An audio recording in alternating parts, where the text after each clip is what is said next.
Alright everybody, welcome back to Dark Souls 2 Only Bows.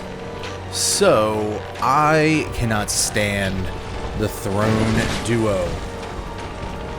This is just one of those bosses that FromSoft kind of tried to do, like a gank boss type of deal, and honestly it just does not work very well. There are times when these guys can just kind of gang up on you at the exact same time, and it seems like they tried to mess with the AI a little bit to where one was a little bit more standoffish while the other one attacked you, but a lot of times, especially in a bow run, it doesn't really seem to work all that well. I'm actually of the opinion that one of the only gank fights that works in the earlier Souls games are Ornstein and Smo. Probably Man-Eaters from Demon Souls works pretty well, but the AI on that boss just, I don't know, just makes that boss a giant pain in the ass.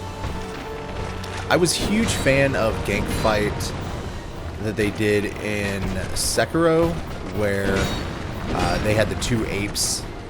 Because for one, it was only one of the phases, and for two, the one ape was actually really weak, and you could manipulate the AI of that fight as well to have one ape basically not really do much attacking to you at all while you kill the other one. I think once they got into Dark Souls 3, especially with the DLC, I think they pretty much changed gank fights for the better, except for Half-Light.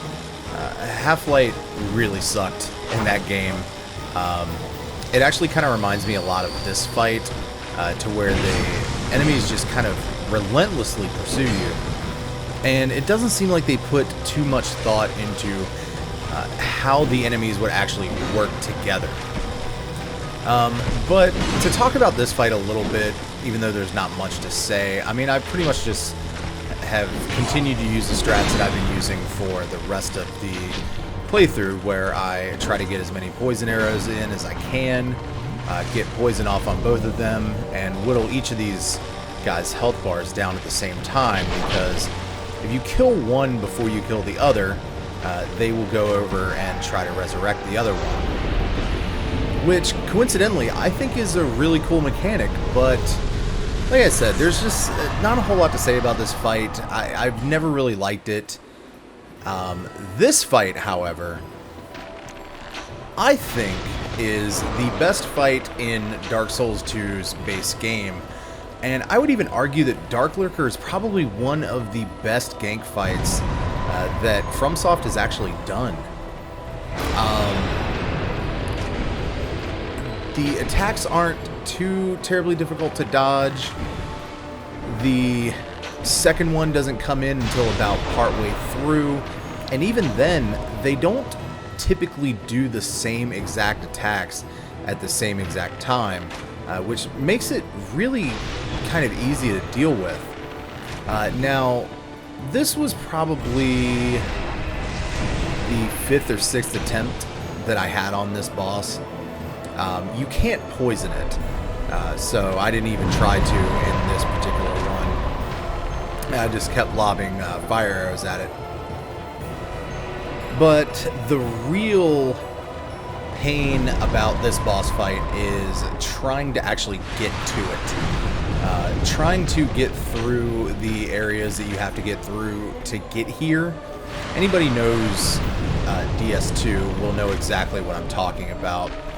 You have to find 3 different areas in the world, light 3 like sconce type things, and then you gain access to be able to go and actually fight the boss. The problem is the areas that you have to traverse to get here are filled with people wearing Havel's armor, magic slinging NPCs, all kinds of stuff that's just not very fun. This is where the fight actually does kind of take a turn and get way more difficult than it was before. just because you do have to deal with two of the same boss. And that's actually why this fight ended up taking so long. There's a whole lot of dodging involved, and I'm just not doing a whole lot of damage. I'm just doing over 100 damage with each arrow that hits them.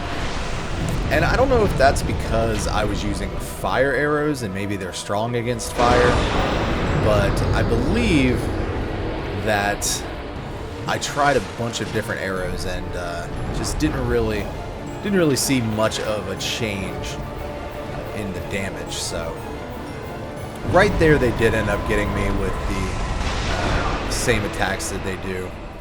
But like I said, that doesn't really tend to happen a whole lot. One will typically do the laser attack or a long-range attack, and the other one will kind of do one that is a little bit closer to you. I think the sword melee is probably one of the easiest ones to dodge, as well as the fireballs. But if both of them shoot off their AoE at the same time, that can be pretty troublesome. I like that once the second one spawns in, they still keep the same health bar, instead of adding an entire health bar to, you know, give you a whole entire other boss to fight in here. Really, it's just an incredibly well-designed fight. I'd say another issue may be if you can't keep them both on the screen at the same time and you can't see one attack that one is doing. If you focus too much on one, you can kind of let the other one get away from you, and that's just never a good thing to do.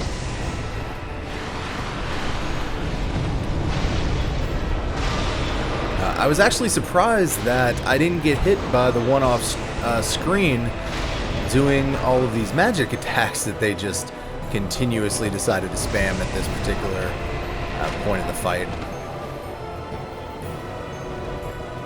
I also think their moves are really cool too, like the one Darklurker just used where he shoots a ball of dark magic into a portal and then it shows up another place on the map to try and catch you off guard. I think that that's a really cool mechanic, and one I actually wish that I had seen in some future games.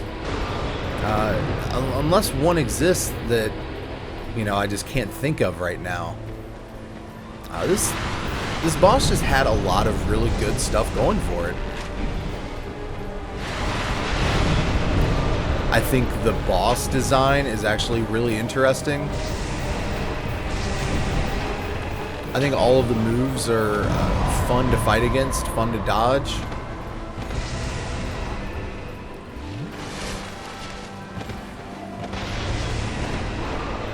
But yeah, overall a really decent fight. One that I actually had a whole lot of fun with on this run. So that is that fight.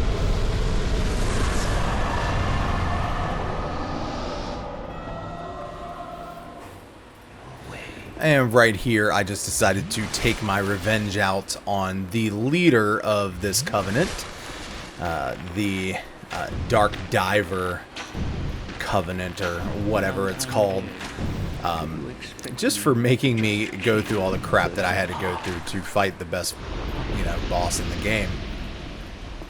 He's very simple. You just sit there and shoot him. But now we're going to come to the Guardian Dragon.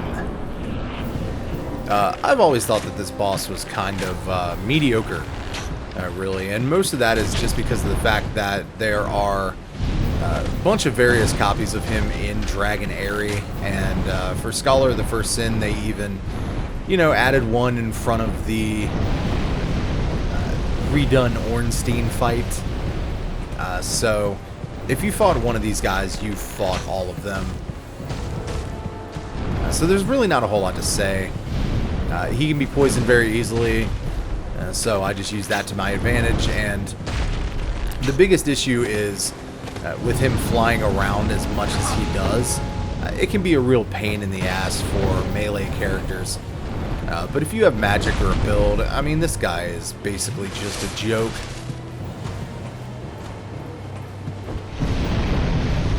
really the only thing that's going to get you is the fire attacks, since they can hit you more than once. And that was one of the things that Dark Souls 2 liked to do with its dragons, is they all kind of have this move where whatever they are spewing from their mouth just covers such a wide area that it's hard to get away from. And if you don't get away from it, you most likely will end up getting hit 2 or 3 times, depending on how long it actually takes, how long it takes you to get up and recover from what is actually happening to you. Luckily, you can roll away from it like I just did there, but you just gotta have the timing down right, and sometimes that can take a little bit to get. But yeah, so that was Guardian Dragon. Not much to say on that one either.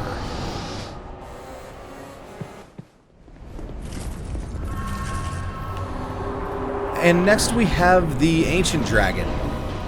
Now, this is probably the most tedious boss in the game. And the reason why is because this is the way to defeat it the easiest. But unfortunately, because of how much health it has, it takes absolutely forever. Now, of course, you can go in here and you don't have to do this. This is basically some cheese that was figured out so that you didn't have to actually fight it and deal with the fire breath attacks, the slam attack. I think it has one at least, but really it is just hitting him right here on his back left foot, and as long as you're able to dodge this fire that he's breathing down now, and as long as you're able to dodge the simple foot stomp that he does, there's not really much to the fight. It's extremely easy, but like I said, it is extremely tedious. But I guess that also kind of makes it a little bit interesting as well, because of the fact that no matter what build you use, no matter what you do, this is pretty much the way to defeat it relatively painlessly. Like I said, as long as you can dodge the few attacks that can actually hit you when you're doing this, it's really not that big of a deal. The reason this ends up taking so long is because I'm doing not even 200 damage for the most part, and I am trying to poison him. And he does get poisoned, but because he has so much health, the poison doesn't really do but so much. Though it definitely helps speed things up just a tiny bit. Now, if you are watching this video, you'll see that it is about 17 minutes long, and we're only at 13:30. So I'm going to pretty much end the commentary here, because like I said, I just don't really know what else I can say about this boss. This boss is... I think it might actually be required to get the most defense off of Vendrick when you fight Vendrick, because you do get a giant soul for defeating him, but don't quote me on that, because I do not remember all of the areas where you can actually get giant souls. So, my apologies if I am wrong on that. But yeah, I think that's going to do it for the commentary of this video. You know, stick around if you would like to see the end of this. I think at the end of the video I show what my stats are and level up a little bit. This guy, I think, is worth fighting because he does give a decent amount of souls, so, you know, that's a good thing. But yeah, so thank you very much for watching. I hope that you're enjoying this series. I hope that you have stuck around with it, even though it has taken me forever to get most of these episodes out. And I do once again apologize for that. I had a bunch of crap happen in my life over the past few weeks that was completely unexpected. and that is finally taken care of. And of course, with me streaming now on Twitch, I have been putting a lot of effort into that. So, thank you again for watching. Hope that you're having a great day, and I will see you in the next one. Take care, everyone.